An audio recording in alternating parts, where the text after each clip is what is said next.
Hello दोस्तों, आप सभी का मेरे YouTube चैनल पर स्वागत है। तो हम समान ज्ञान से रिलेटेड प्रश्न लेकर आए जो काफ़ी इंपॉर्टेंट है आपके एग्जाम के पर्पज से।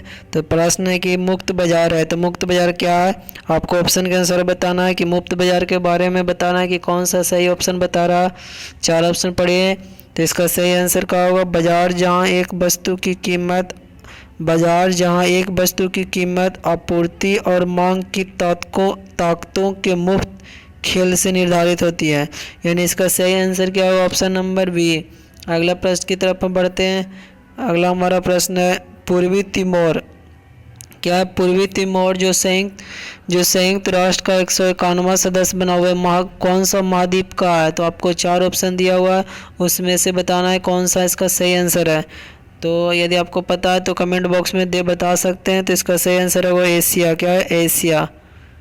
अगले प्रश्न की तरफ हम बढ़ते हैं। हमारा अगला प्रश्न है एक तरल की निःशुल्क सतह एक सीट की तरह व्यवहार करती है और इसके कारण सबसे छोटे संभावित क्षेत्र में अनुबंधित हो जाती है।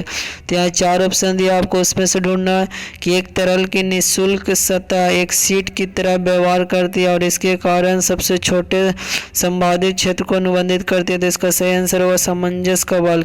कौन करती है, तो सामंजस्य का बल, यानी ऑप्शन नंबर डी इसका राइट आंसर है।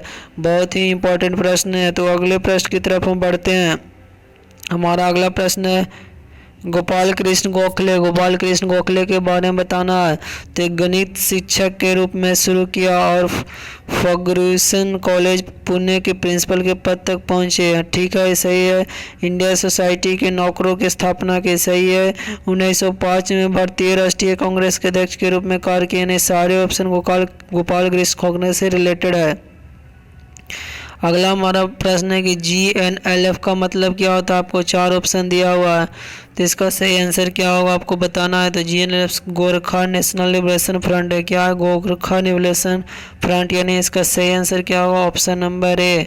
तो हम अगले प्रश्न की तरफ बढ़ते हैं। हमारा अगला जो प्रश्न है बच्चों में पिट्यूटरी ग्रंथ से अत्यधिक शराब में परिणाम होता है। तो क्या चीज़ में परिणाम होता है, बच्चों में पिट्यूटरी ग्रंथ से। तो इसका सही होता है आंसर होगा वृद्धि की ऊंचाई में। किसमें, वृद्धि की ऊंचाई में। तो हम अगले प्रश्न की तरफ हम बढ़ते हैं। फा हिरन था, तो क्या था, फा हिरन के बारे में बताना है।